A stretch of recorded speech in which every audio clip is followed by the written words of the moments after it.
how do I turn off these widgets? Okay, see down here in this like lower right-hand corner?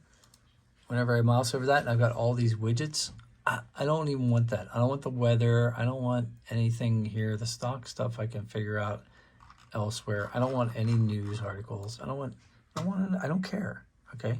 When I'm on my computer, I want to play games.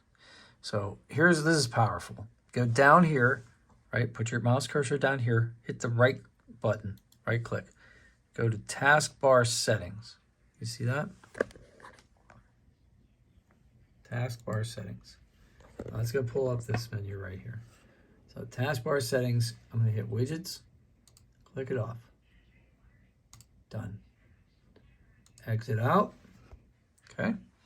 Now when I go down here, there's nothing. There's no widgets. I got nothing. This is freedom. Freedom. This is amazing. All right, so if this helped you, smash like, and I'll see you on the next one. Ask me questions if you want to learn more. Take care.